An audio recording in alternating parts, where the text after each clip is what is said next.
नहमदुहु व नसल्ली अला रसूलिहिल करीम अम्मा बाद आउज़ बिल्लाहि मिनश शैतानिर रजीम बिस्मिल्लाहिर रहमानिर रहीम रब्बि इश्रह ली सदरी व यस्सिर ली अमरी वाहलुल उक़दतम मिन लिसानी यफ़क़हू क़ौली। अस्सलामु अलैकुम व रहमतुल्लाहि व बरकातुहू। कैसे हैं आप सब? इंशाअल्लाह खैर आफियत से होंगे। अल्लाह ताला आप सबको अपने हिफ्ज़-ओ-मान में रखे, आमीन सुम्मा आमीन। सुन्नत इस कदर अहम क्यों है? हम इतना जिक्र सुन्नत के बारे में क्यों कर रहे हैं? ये जानने के लिए आज थोड़ी सी बात इसकी अहमियत के बारे में कि सुन्नत पर अमल करना हमारे लिए क्यों ज़रूरी है। जाबिर बिन अब्दुल्लाह रज़ियल्लाहु अन्हु से सुना, वो रवायत करते हैं कि फ़रिश्ते नबी करीम सल्लल्लाहु अलैहि वसल्लम के पास आए, यानी जिब्राइल और मिकाईल अलैहिस्सलाम। आप सोए हुए थे। एक ने कहा कि ये सोए हुए हैं, दूसरे ने कहा इनकी आंखें सो रही हैं लेकिन इनका दिल बेदार है। उन्होंने कहा कि तुम्हारे इन साहब आप सल्लल्लाहु अलैहि वसल्लम की एक मिसाल है, बस इनकी मिसाल बयान करो। तो इनमें से एक ने कहा ये सो रहे हैं, दूसरे ने कहा आंख सो रही है और दिल बेदार है। उन्होंने कहा कि इनकी मिसाल इस शख्स जैसी है जिसने एक घर बनाया और वहाँ खाने की दावत की और बुलाने वाले को भेजा। बस जिसने बुलाने वाले की दावत कबूल कर ली वो घर में दाखिल हो गया और दस्तरखान से खाया, और जिसने बुलाने वाले की दावत कबूल नहीं की वो घर में दाखिल नहीं हुआ और दस्तरखान से खाना नहीं खाया। फिर उन्होंने कहा कि इसकी इनके लिए तफसीर कर दो ताकि ये समझ जाएं। बाज ने कहा ये तो सोए हुए हैं, लेकिन बाज ने कि आंखें गो सो रही हैं लेकिन दिल बेदार है। फिर उन्होंने कहा कि घर तो जन्नत है और बुलाने वाले मोहम्मद सल्लल्लाहु अलैहि वसल्लम हैं, बस जो इनकी अताअत करेगा वो अल्लाह की अताअत करेगा और जो इनकी नाफरमानी करेगा वो अल्लाह की नाफरमानी करेगा, और मोहम्मद सल्लल्लाहु अलैहि वसल्लम अच्छे और बुरे लोगों के दरमियान फ़र्क करने वाले हैं। बहुत अहम हदीस हमें अमल पर उबारने के लिए बहुत खूबसूरत हज़रत हुज़ैफ़ा रज़ियल्लाहु अन्हु रवायत करते हैं। उन्होंने कहा कि इस्तकामत इख्तियार करो। हज़रत हुज़ैफ़ा कह रहे हैं कि इस्तकामत इख्तियार करो। ए कुरान और हदीस पढ़ने वालों, तुम अगर कुरान और हदीस पर ना जमोगे, इधर उधर दाएं बाएं रास्ता लोगे तो भी गुमराह होगे, बहुत ही बड़े गुमराह। हज़रत हुज़ैफ़ा के बारे में आप जानते हैं, राज़दाने रसूल। वो फरमा रहे हैं कि हदीस पर और कुरान पर जम जाओ और इधर उधर दाएं बाएं रास्ते तलाश ना करो, और अगर तुमने रास्ते तलाश किए तो तुम गुमराह हो जाओगे, बहुत ही बड़े गुमराह।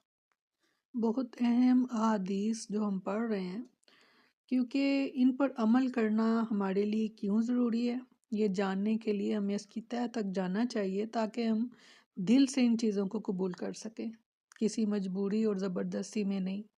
जो नेकी आप अपने दिल से खलूस से पूरे इखलास के साथ करते हैं वही काबिल कबूल है। अल्लाह ताला हमें दिल से इन पर अमल करने की तौफीक अता फरमाए। हुज़ैफ़ा बिन जमान रज़ियल्लाहु अन्हु फरमाते हैं, उन्होंने कहा बयान किया कि नबी करीम सल्लल्लाहु अलैहि वसल्लम ने फरमाया अमानत दाढ़ी आसमान से बाज़ लोगों के दिलों की जड़ों में उतरी, इनकी फितरत में दाखिल है, और कुरान मजीद नाजिल हुआ तो उन्होंने कुरान मजीद का मतलब समझा और सुन्नत का इल्म हासिल किया, तो कुरान और हदीस दोनों से इस ईमानदारी जो फितरती थी पूरी कुव्वत मिल गई। अल्लाह करे कि हम इन खुश नसीब लोगों में शामिल हों, आमीन सुम्मा आमीन। हम सब कोशिश करें कुरान और सुन्नत को अपनी ज़िंदगियों में शामिल कर लें ताकि उन खुश नसीब लोगों में हमारा भी नाम हो, आमीन सुम्मा आमीन।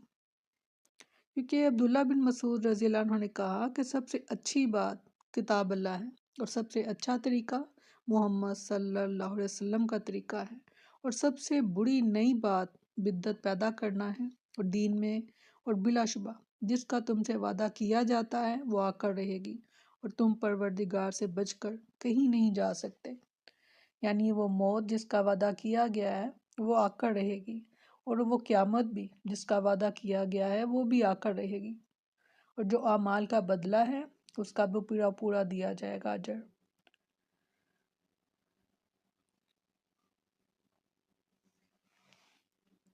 کوشش کیجئے ان کو اپنے دلوں میں ان حدیثوں کو، ان سنتوں کو اتار لیں، اور تاکہ ان کو دل سے محبت سے اس پر عمل کریں، تاکہ اس کا اجر بھی ہمیں مل سکے اور ہماری زندگیاں جو ہیں وہ بھی بہترین ہو سکیں۔